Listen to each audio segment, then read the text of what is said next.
Okay guys, good morning. Ayan, panibagong araw, panibagong vlog. Ayan, nandito kami ngayon sa araw ng Surigao, Saturday, kasama Sir Piping. Oh, Sir Piping, shout out Sir Piping. Kamutoy! Vlog ka ni Kamutoy, Kamutoy! Kamutoy, shout out! Kuya ka ni Kamutoy! Magandang araw, magandang araw! Kamutoy, shout out! Ay, shout out din sa mga kagatlags dyan! Mga magkakulit na mga kaya. Oh, kasama yung prime water. Save nyo ba? Save. Oy, Ano yan? Ano yan? Okay, takas ranking mo. Shout out pala kay Camille. Sana, baka naman. Mambunan. Baka mambunan. Okay, hintayin na tayo kasi nagsimula na yung ano, parin. Ayan na yung mga tao dun sa baba. Naghintay na. Okay. Okay, hintay tayo. Update. Uy!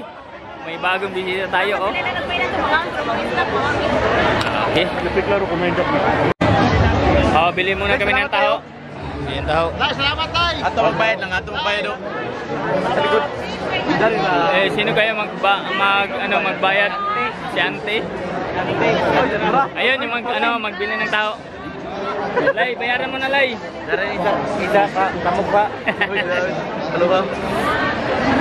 Kain muna tayo ng taho.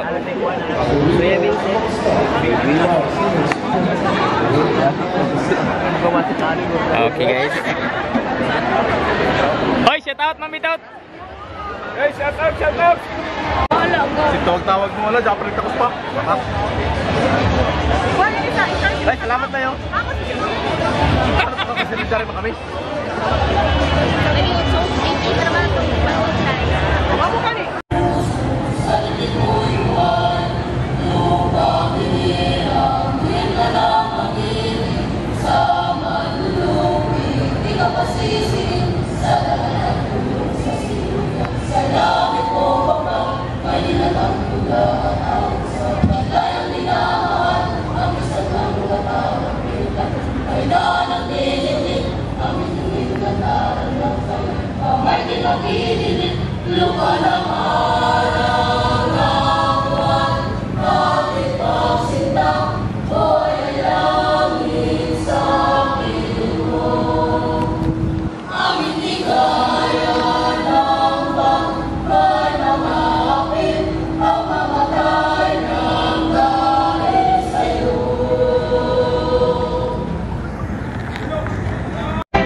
DOTR platoons and civil defense units.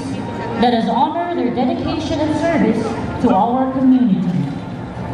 Today's parade will include our HPG motorcycle marshals.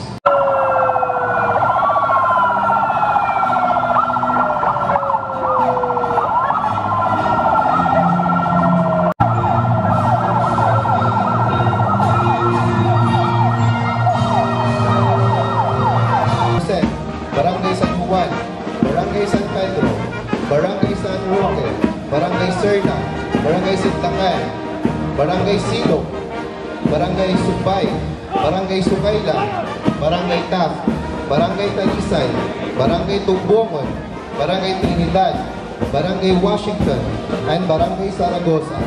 Battalion Commander, Philippine National Police, Police Major Arnold Y. Lachor. Battalion Staff, S1.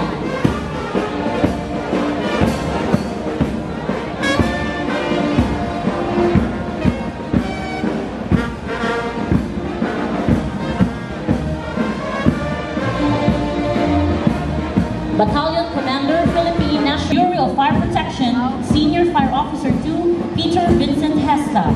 S3, Bureau of Jail Management and Technology, Jail Senior Inspector Renzon S. Raulio. S4, Philippine Coast Guard Ensign Mike Dunhill Makinan. S5, Philippine Army, Sergeant Sylvanus B. Hunt. Platoons, PNP Platoon Leader, Police Executive Master Sergeant Orlando C. Fernandez Jr. Head of Office, Police Lieutenant Attorney Mariano C. Lugban. Provincial Director, Surigao del Norte Police Provincial Office, Police Colonel Odimar M. Laude.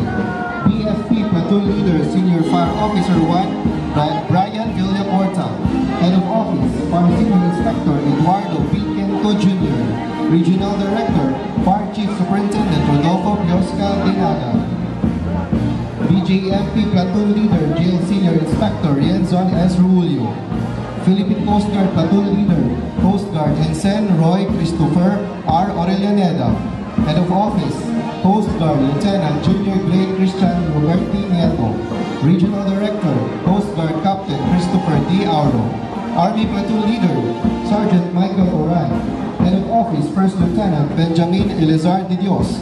Battalion Commander, Lieutenant Colonel Albert M. Batinga.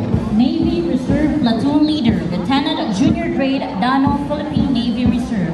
Squadron Commander, Lieutenant Junior Grade Zorel C. A. Villasas, Philippine Navy Reserve. Group Commander, Commander Primitivo D. Novo Jr., Philippine Navy Reserve retired. Air Force Reserve Platoon Leader, Airman Arvin C. Cabuso, Philippine Air Force Reserve. Squadron Commander, Major Eddie L. Lesilda. Welcome to the 54th Charter Day celebration of our beloved Surigao City. Today, we gather to celebrate this significant milestone in the history of our community, the 54th Charter Day anniversary of our beloved Surigao City. The celebration of our city youth unites us as a community as we embrace our shared identity rooted in our rich cultural heritage, traditions, and lasting legacy of the Surigaonos who have paved the way for us. American and Canadian author and journalist once said, "The history of a city is like the veins of a living body, carrying the lifeblood and experiences and memories, shaping its identity and destiny."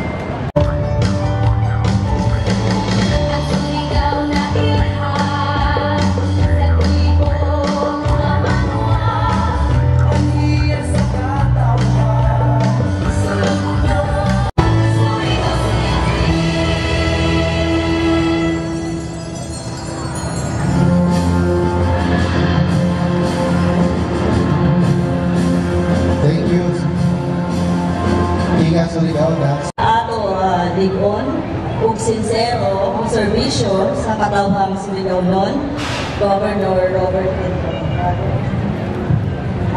Iban ang atong gwapo na Vice Governor Eddie G.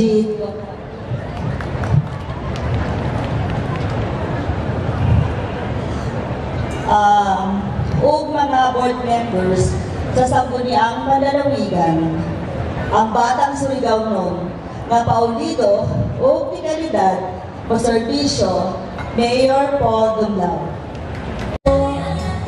First, I would like to greet and thank Governor Robert Lyndon Barbers, my dear friend, the very good-looking Vice Governor Gid Gokyangki, ang atong mga board members, Honorable Jaime Cortez and Honorable Victor Bernal.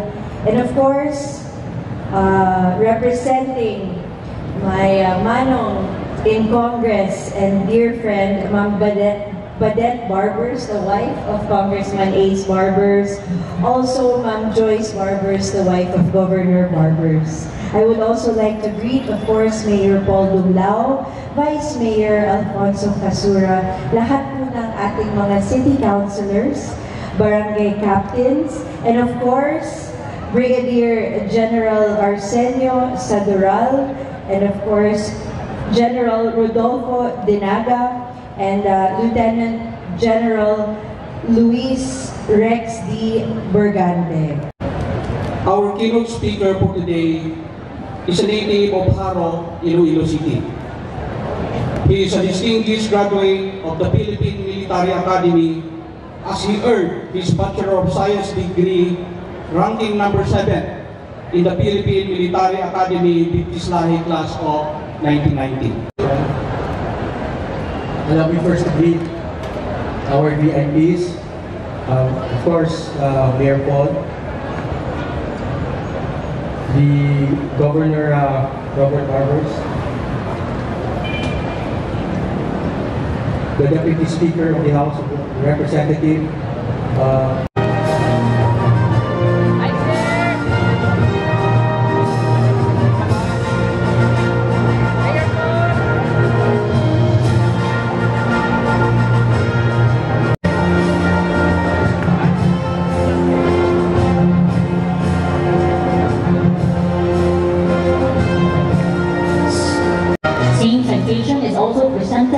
to Honorable Robert Ace S. Barbers, Representative of District 2, Surigao del Norte.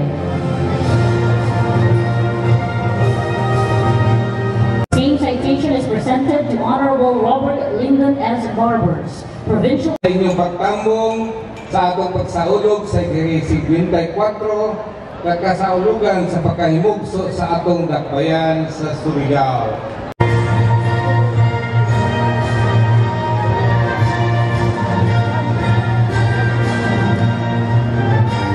Ladies and gentlemen, it is with great excitement that we introduce